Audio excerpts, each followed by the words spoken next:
ओम नमो भगवती वासुदेवाय। आज हम आपको सुदामा और श्री कृष्ण का एक किस्सा सुनाएंगे। सुदामा के साथ बात करते हुए कब श्री कृष्ण उनके पांव दबाने लगे थे, सुदामा को पता ही नहीं चला। सुदामा सो चुके थे, किंतु कृष्ण अपनी ही सोचों में मग्न उनके पांव दबाते हुए बचपन की बातें याद करते जा रहे थे कि तभी रुक्मणी ने उनके कंधे पर हाथ रखा। कृष्ण ने चौंक कर पहले उन्हें देखा और फिर सुदामा को। फिर उनका आशय समझकर वहां से उठकर अपने कक्ष में चले गए। कृष्ण की ऐसी मगन अवस्था देखकर रुक्मणी ने पूछा, स्वामी, आज आपका व्यवहार बहुत ही विचित्र प्रतीत होता है। आप जो इस संसार के बड़े से बड़े सम्राट के द्वारका आने पर उनसे तनिक भी प्रभावित नहीं होते हैं, वो अपने मित्र के आगमन की सूचना पर इतने भाव विवल हो गए कि भोजन छोड़कर नंगे पांव उन्हें लेने के लिए भागते चले गए।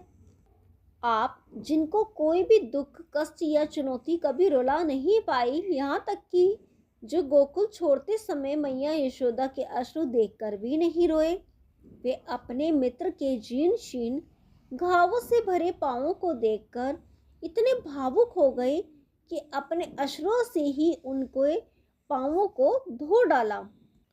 कूटनीति, राजनीति और ज्ञान के शिखर पुरुष आप अपने मित्र को देखकर इतने मग्न हो गए कि बिना कुछ भी विचार किए उन्हें समस्त त्रिलोक की संपदा एवं समृद्धि देने जा रहे थे। कृष्ण ने उनकी उसी आमोदित अवस्था में कहा, वह मेरे बालपन का मित्र है रुक्मणी, परंतु उन्होंने तो बचपन में आपसे छुपकर वो चने भी खाए थे जो गुरु माता ने उन्हें आपसे बांटकर खाने को कहे थे।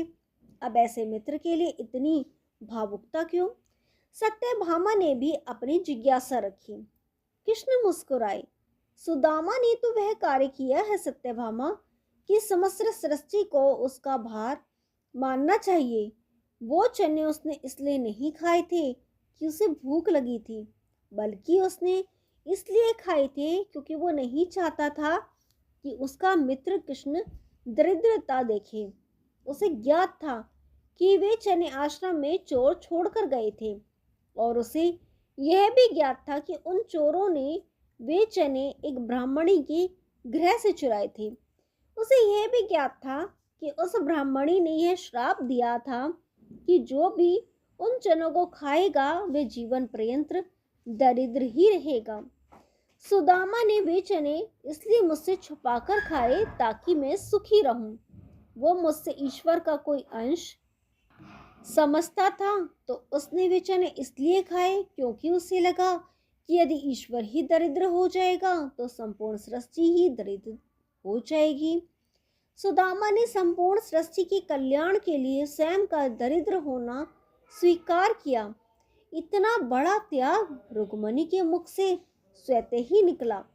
जो मित्र ब्राह्मण है रुक्मणी, और ब्राह्मण ज्ञानी और त्यागी ही होते हैं, उनमें जन कल्याण की भावना कूट कूट कर भरी होती है।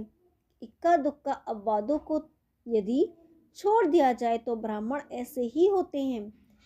अब तुम ही बताओ, ऐसे मित्र के लिए हृदय में प्रेम नहीं तो फिर क्या उत्पन्न होगा प्रिय? गोकुल छोड़ते हुए मैं इसलिए नहीं रोया था क्योंकि यदि मैं रोता तो मेरी मैया तो प्राण ही छोड़ देती, परंतु मेरे मित्र के ऐसे घाव देखकर, उनमें ऐसे घावों को देखकर मेरा हृदय भर गया रुक्मणी। उसके पांवों में ऐसे घाव और जीवन में उसकी ऐसी दशा मात्र इसलिए हुई क्योंकि वह अपने इस मित्र का भला चाहता था। पता है रुक्मणी, परिवार को छोड़कर किसी और ने कभी इस कृष्ण का इतना भला नहीं चाहा। लोग बाग तो मुझसे उनका भला करने की अपेक्षा रखते हैं। बस सुदामा जैसे मित्र ही होते हैं जो अपने मित्र के सुख के लिए स्वेच्छा से दरिद्रता एवं कष्ट का आवरण ओढ़ लेते हैं।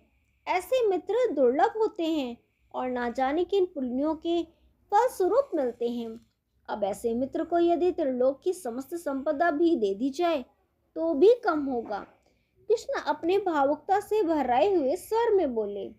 इधर कक्ष में समस्त रानियों के नेत्र सजल थे और उधर कक्ष के बाहर खड़े सुदामा के नेत्रों से गंगा यमुना बह रही थी। ओम नमो भगवती वासुदेवाय।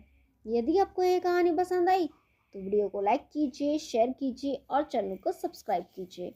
हम आपके लिए ऐसी रोचक पुरानी कथाएं लाते रहेंगे। तब तक के लिए नमस्कार।